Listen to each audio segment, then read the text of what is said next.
Very good afternoon friends, कैसे हैं आप सब। और उम्मीद करता हूं कि आप लोग बिल्कुल अच्छे होंगे, बिल्कुल बिंदास होंगे, जहां पर भी होंगे आप लोग बिल्कुल स्वस्थ होंगे, मस्त होंगे। और भाई लोगों, समय निकाल करके आप लोग स्पोर्ट्स टॉक भी जरूर देख रहे होंगे। क्या शुभमन गिल की ओडीआई कप्तानी पर खतरा है? एंड क्या लेजेंडरी बल्लेबाज रोहित शर्मा एक बार फिर से भारतीय टीम की कमान, ओडीआई टीम की कमान संभाल सकते हैं? पहले मैं आपको एक चीज क्लियर कर दूं, क्योंकि जब भी मैं वीडियो बनाता हूं बहुत सारे लोग ये कहने लग जाते हैं। कुछ लोग कहते हैं कि आप तो शुभमन गिल के फैन हैं, कुछ लोग कहते हैं आप तो शुभमन गिल के खिलाफ वीडियो बनाते हैं। लेकिन भाई साहब, इस वीडियो में एनालाइज करने की कोशिश करेंगे और आपको कुछ वाकई में चीजें बताऊंगा जिसे सुनने के बाद आपको लगेगा कि यार खतरा तो है। और रोहित शर्मा क्या इस समय इंतजार कर रहे हैं और क्या उनको पता है कि आने वाले समय में यह संभव है कि रोहित शर्मा को दोबारा ओडीआई टीम की कप्तानी दी जाए? और इन दोनों के बीच में श्रेयस अय्यर, जो कि इस समय मौजूदा टीम के वाइस कैप्टन हैं, उनका क्या रोल रहेगा? क्या वो भी कप्तानी के दावेदार हैं? इन तीनों पर चर्चा करेंगे। चैनल को अगर आपने अब तक सब्सक्राइब नहीं किया है तो जरूर कर लीजिएगा। इस वीडियो को आखिरी तक जरूर देखिएगा और लगातार अपना प्यार, अपना सपोर्ट बना करके रखें स्पोर्ट्स टॉक के साथ में।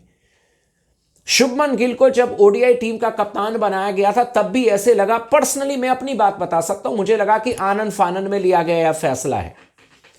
बिकॉज रोहित शर्मा ने आपको जिताया था चैंपियंस ट्रॉफी, लेकिन जो चयनकर्ताओं का स्टेटमेंट आया वो स्टेटमेंट भी बिल्कुल सही था। ऐसा नहीं था कि एकदम हैरान कर दिया।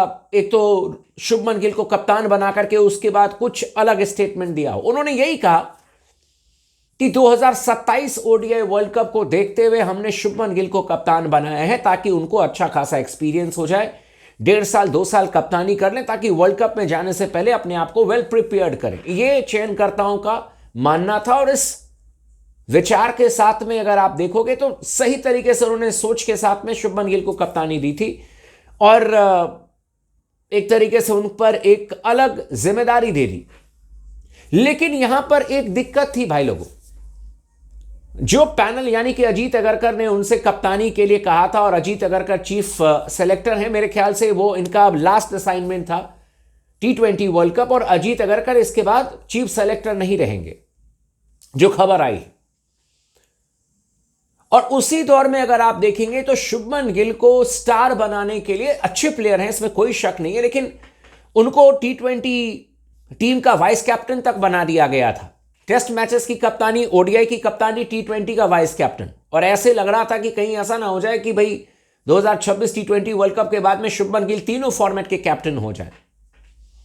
लेकिन समय का पहिया ऐसा पलटी मारा कि शुभमन गिल को T20 टीम से बाहर कर दिया गया। और इसी के बेस पर मैं आपको यह बात कह सकता हूं कि ओडीआई टीम की कप्तानी भी शुभमन गिल की खतरे में है। और क्यों, अब आप सुन लीजिए इस बात को और आप लोग कमेंट जरूर कीजिएगा। मुझे पता है जो रोहित शर्मा के फैंस हैं, जो शुभमन गिल के फैंस हैं, सब अपने विचार जरूर लिखेंगे, चाहे आप फेवर में लिखें चाहे आप अगेंस्ट में लिखें। आप सब जो अपने दिल की बात रखेंगे, आप सभी का बहुत बहुत आभार होगा। देखो भाई साहब, 3 मैचेस की series against Australia Shubman Gill की कप्तानी में हम 2-1 से हारे। तब भी हम सब ने बैक किया बिकॉज नया असाइनमेंट था। ऑस्ट्रेलिया कोई ऐसी वैसी टीम है नहीं और हम ऑस्ट्रेलिया में जाकर के खेल रहे थे। ठीक है, डन हो गया। उसके बाद शुभमन गिल इस समय न्यूजीलैंड के खिलाफ में कप्तानी कर रहे हैं, लेकिन न्यूजीलैंड की टीम ने सीरीज में 1-1 की बराबरी कर ली है। और 2 चीजों पर चर्चा करेंगे। एक तो जो 18 तारीख को मैच होने वाला है इंडिया वर्सेस न्यूजीलैंड, उसको आप जस्ट अनदर गेम मत कह देना। वो जो 18 तारीख को मैच होगा उससे बहुत सारी चीजें डिसाइड हो जाएगी, बहुत सारी चीजों पर आकलन किया जाएगा। मैं आपको लिख करके दे सकता हूं, अगर गलती से हम 18 तारीख का मैच हार गए और न्यूजीलैंड ने भारत में आकर के पहली बार अपने इतिहास में ओडीआई सीरीज जीतने का गौरव हासिल कर लिया, तो मैं आपको लिख करके दे सकता हूं कि शुभमन गिल की कप्तानी पर सवाल उठ जाएंगे, भयंकर तरीके से सवाल किए जाएंगे। और यह भी संभव है कि शुभमन गिल की जगह पर किसी और को कप्तान बनाने के बारे में सिर्फ स्पोर्ट्स टॉक की तरफ से नहीं बल्कि बहुत तरफ से बातें शुरू हो जाएंगी। और मैं ये नहीं कह रहा हूं कि शुभमन गिल को आप हटा दीजिए, लेकिन मैं आपको इसलिए बताने की कोशिश कर रहा हूं भाई लोगों कि इस समय शुभमन गिल के ऊपर में दबाव है। इस चीज को आप इग्नोर मत करना। और जो लोग कह रहे थे ना कि गारंटेड है Shubman Gill T20 world cup खेलेंगे, कौन बाहर कर देगा, एक झटका लगता है यहां पर चीजें बदलने में, एक झटका विद इन अ सेकेंड सब कुछ चीजें बदल जाती हैं दोस्तों। किसने सोचा था कि ईशान किशन की वापसी हो जाएगी T20 वर्ल्ड कप में? किसने सोचा था कि जितेश शर्मा बाहर चले जाएंगे, ईशान की एंट्री हो जाएगी? किसने सोचा था कि संजू सैमसन आपके T20 के ओपनर होंगे जब तक शुभमन गिल खेल रहे थे? लेकिन लखनऊ में मैच हुआ नहीं, और जब अहमदाबाद में मैच शुरू हुआ तो चीजें बदल गई, और अगले दिन जब टीम का ऐलान हुआ तो शुभमन गिल टीम से बाहर थे।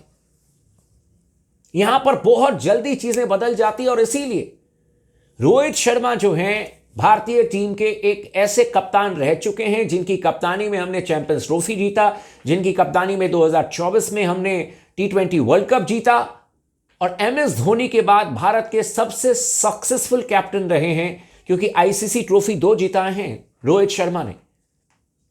और अगर आप न्यूजीलैंड के खिलाफ में ODI मैच हार जाओगे तो अगला असाइनमेंट आपका जो ODI का है वो जुलाई में है इंग्लैंड के खिलाफ में।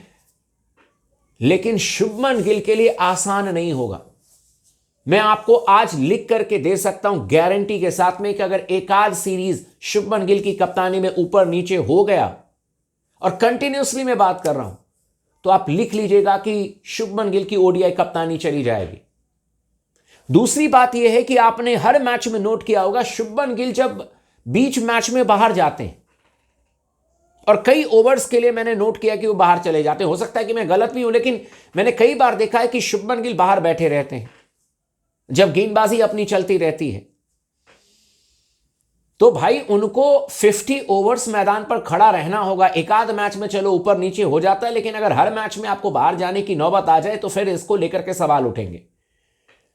श्रेयस अय्यर भी आपके पास में एक ऐसे विकल्प हैं जिन्होंने कि IPL जिताया है अपनी टीम को, KKR को, पंजाब को 10 सालों के बाद में टॉप 4 में लेकर के गए, फिर फाइनल तक खिलाया था, ऑलमोस्ट जिता दिया था फाइनल श्रेयस अय्यर ने। वो भी एक बहुत बड़े दावेदार हैं।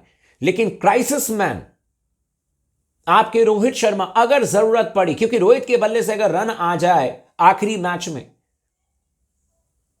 तो आप मान करके चलिएगा, और अगर न्यूजीलैंड की टीम ने आपको हरा दिया तो आप मान करके चलिएगा कि रोहित शर्मा के बारे में, उनकी कप्तानी में 2027 वर्ल्ड कप खेलने के बारे में बहुत जोर से बातें होंगी। और जब बातें होती हैं तो सिर्फ हवा में बातें नहीं होती हैं, जेन्युइन बातें होती हैं। ये मैं आज आपको दे रहा हूं और बता रहा हूं। शुभमन गिल, आई विश कि शुभमन गिल की कप्तानी में जीते, और शुभमन गिल को खुद भी यार, रोहित शर्मा जैसे कप्तान रह चुके हैं, इनके साथ में अभी खेल रहे हैं। विराट कोहली जैसे एग्रेसिव प्लेयर, एक एग्रेसिव, एक एज कूल एज आइस।